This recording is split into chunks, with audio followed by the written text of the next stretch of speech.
आज के इस एक्सप्लेनर में हम हिंदी साहित्य की महान लेखिका महादेवी वर्मा जी के एक बेहद सशक्त और मार्मिक संस्मरण पर बात करने वाले हैं। ये कहानी है भक्तिन की, उनकी एक ऐसी वफादार, थोड़ी सी जिद्दी पर बहुत ही अनोखी साथी, जिसने समाज की पुरानी और रूढ़िवादी बेड़ियों का डटकर सामना किया। अब सबसे दिलचस्प बात देखिए, इनका असली नाम था लक्ष्मी, मतलब साक्षात धन और समृद्धि की देवी। लेकिन विडंबना देखिए, उनका पूरा जीवन घोर गरीबी और लगातार संघर्ष में बीता। वो इतनी समझदार थीं कि अपने नाम और अपनी असलियत के बीच के इस भारी अंतर को बहुत अच्छे से समझती थीं।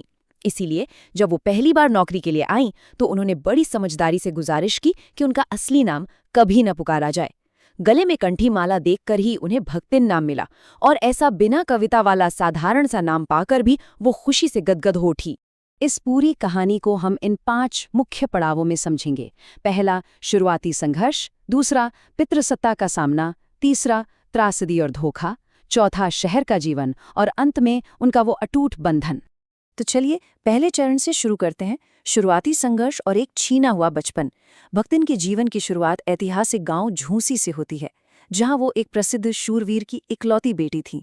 पिता उनसे बहुत प्यार करते थे, लेकिन उनका बचपन सौतेली माँ की ईर्ष्या और क्रूरता की भेंट चढ़ गया। सबसे दुखद तो ये था कि जब पिता की गंभीर बीमारी से मृत्यु हुई तो उस सौतेली माँ ने ये खबर उन तक पहुंचने ही नहीं दी। जरा इस टाइमलाइन पर गौर कीजिए। महज 5 साल की उम्र में शादी, 9 साल में गौना यानी ससुराल भेज दिया गया, और सिर्फ 29 की उम्र में विधवा। आज पाठ के हिसाब से उनकी उम्र लगभग 75 साल है। ये टाइमलाइन साफ दिखाती है कि कितनी कम उम्र में ही उन पर बड़ों वाली जिम्मेदारियां थोप दी गई। मतलब बचपन तो जैसे था ही नहीं। अब आते हैं दूसरे चरण पर, पितृसत्ता का सामना। यहाँ उन्हें एक बिल्कुल ही अलग तरह की लड़ाई लड़नी पड़ी। बेटों की जगह लगातार 3 बेटियों को जन्म देने की वजह से वो अपने ही घर में गंभीर भेदभाव और उत्पीड़न का शिकार बन गई। यहाँ उस समय का भेदभाव बिल्कुल साफ नजर आता है। एक तरफ जेठानियां हैं जिनके बेटे हैं, वो आराम से मचिया पर बैठती हैं और मलाईदार दूध पीती हैं। दूसरी तरफ बेचारी भक्तिन और उनकी नन्ही बेटियां हैं, जो घर और खेत का सारा भारी काम कर रही हैं और गोबर पाथ रही हैं। उन्हें खाने के नाम पर सिर्फ चने बाजरे की घुघरी और काला गुड़ मिलता था। ये उस दौर की वो कड़वी सच्चाई है जहाँ स्त्री ही स्त्री की दुश्मन बन जाती थी। खैर, ससुराल वालों के इस भयंकर दुर्व्यवहार के बीच एक अच्छी बात भी थी। उनके पति उनसे बहुत प्यार करते थे। पति के इसी सपोर्ट के कारण भक्तिन ने परिवार से अपना हिस्सा अलग करवा लिया। उन्होंने बड़ी बुद्धिमानी से अपने खेत, गाय, भैंस सबकी देखभाल की और सब कुछ संवरने लगा। लेकिन किस्मत को शायद ये सुख मंजूर नहीं था। महज 36 साल की उम्र में उनके पति उन्हें अकेला छोड़कर हमेशा के लिए चले गए। और यहीं से शुरू होता है तीसरा चरण, त्रासदी और धोखा। पति के जाने के बाद भक्तिन ने हार नहीं मानी। अपनी संपत्ति बचाने के लिए उन्होंने सन्यासिनी जैसा जीवन अपना लिया। लेकिन जब उनकी बड़ी बेटी भी कम उम्र में विधवा हो गई तो लालची जेठों ने उनकी संपत्ति हड़पने के लिए एक घिनौनी साजिश रची। ये पूरा घटनाक्रम देखिए बहुत ही अन्यायपूर्ण है। जेठ ने जानबूझकर अपने एक निकम्मे साले को बड़ी बेटी के कमरे में घुसा दिया। जब बेटी ने उसे पीटा तो पंचायत बुलाई गई, और उस पंचायत का फैसला सुनिए। उन्होंने बड़ी बेशर्मी से कलयुग का हवाला देकर कहा कि चूंकि दोनों एक ही कमरे में मिले हैं तो अब उन्हें पति पत्नी बनकर ही रहना होगा। इस एक फैसले ने उनका पूरा परिवार बर्बाद कर दिया। लगान नहीं चुकाया जा सका और जमींदार ने सजा के तौर पर भक्तिन को दिन भर कड़ी धूप में खड़ा रखा। ये अपमान उनके लिए वाकई असहनीय था। इस भयंकर अपमान के बाद आता है चौथा चरण, शहर का जीवन। भीतर से पूरी तरह न टूटने वाली भक्तिन ने आजीविका के लिए अपना गांव छोड़ दिया और शहर आ गईं। यहीं से महादेवी वर्मा जी के घर में उनके जीवन का नया अध्याय शुरू होता है। अब इस चित्र की कल्पना कीजिए। जब वो शहर आईं तो उनका रूप बिल्कुल आधा सन्यासी और आधा गृहस्थ वाला था। मुंडा हुआ सिर, मैली सी धोती और गले में कंठी। लेकिन उनका कॉन्फिडेंस देखिए।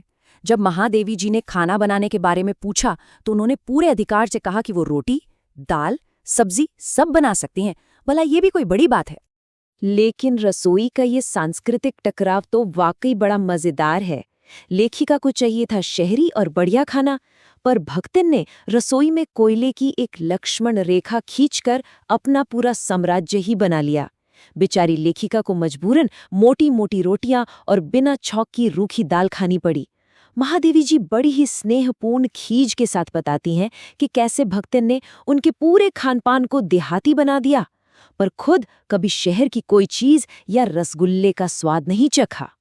यहीं से शुरू होता है हमारा 5वां और आखिरी चरण, एक अटूट बंधन।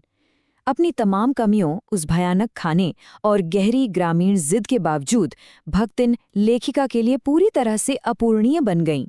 जरा इस दृश्य को महसूस कीजिए।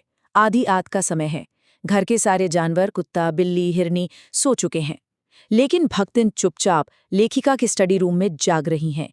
महादेवी जी के कुछ कहने से पहले ही वो उनकी हर जरूरत समझ जाती थी। कलम रखते ही स्याही लाना, कागज सरकाते ही फाइल लाना। उनकी ये खामोश सेवा साबित करती थी कि वो कोई आम सेविका बिल्कुल नहीं थी। और उनके ये मजेदार विरोधाभास तो देखिए। घर में इधर उधर पड़े पैसों को मटकी में छिपा देती थी और कहती थी कि ये चोरी नहीं, घर का रख रखाव है। खुद बिल्कुल अनपढ़ थीं, लेकिन महादेवी जी की कॉपियां जांचते समय दूसरों की राइटिंग की खूब आलोचना करती थीं। हर गुरुवार बाल मुंडवाने की जिद को सही ठहराने के लिए खुद ही एक श्लोक गढ़ दिया, तीर्थ गए मुंडाए सिद्ध। और सबसे बड़ी बात, जेल जाने से बहुत डरती थीं, लेकिन अगर लेखिका को जेल जाना पड़े तो उनके साथ जाने के लिए वो बड़े लाट तक से लड़ने को तैयार थीं। उनकी इस वफादारी का सबसे बड़ा सबूत है ये नंबर, 105 रुपए।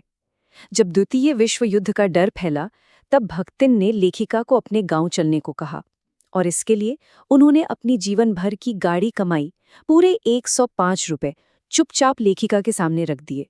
वो किसी भी कीमत पर अपनी मालकिन का साथ नहीं छोड़ना चाहती थीं। तो अंत में ये अधूरी कहानी हमें क्या सिखाती है? महादेवी जी ने इस कहानी को जानबूझकर अधूरा छोड़ दिया है, क्योंकि उनके लिए भक्तिन को खोने का विचार ही असहनीय है।